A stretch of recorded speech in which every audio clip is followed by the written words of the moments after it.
Hello guys, magkulay tayo ng buhok dito sa UAE.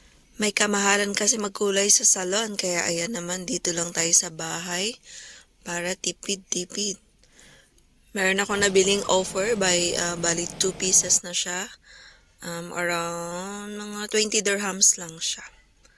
Pero ngayon ay isa lang yung gagamitin ko kasi maiksi lang naman yung buhok ko. Ayan yung loob ng box, bali yung dalawang yan ay combine lang siya. 1:1 kasi yung counting. And then yung kulay gold naman is yun yung parang conditioner kapag nagbanlaw ka na. At meron din siyang gloves.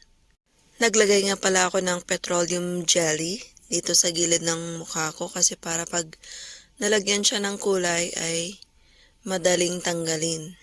Pag yung may mga excess na malagay dyan sa gilid ng mukha.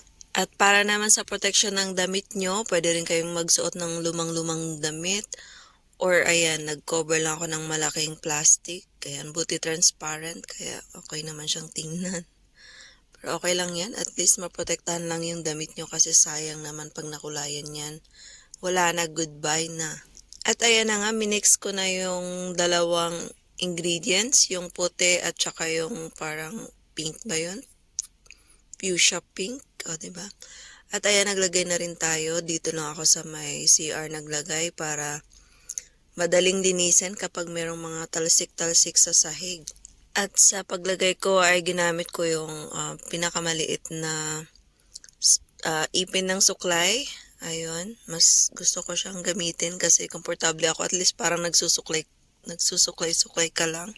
Medyo nakakangalay nga lang kasi mahirap talagang mag-apply niya na mag-isa. Maganda talaga may katuwang pero okay lang yan. Sanay tayong mag-isa.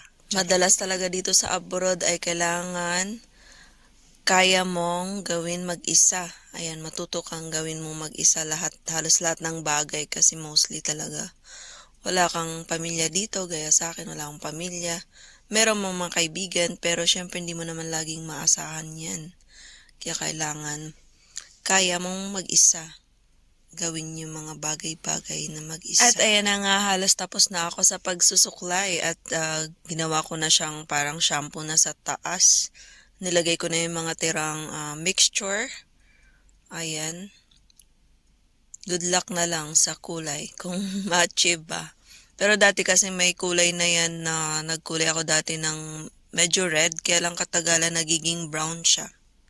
At ayan, babad na for 30 minutes to 45 minutes. At ayan na nga ang resulta. Ayan, madalian lang kasi may lakad ako niyan. Thank you so much for watching. Please heart, comments, and follow my FB page, Chan Vlogs, at shoutout kay Aga Cesar at Ella Bon. Ayan, pakiyakap naman din sila guys. Thank you. Bye!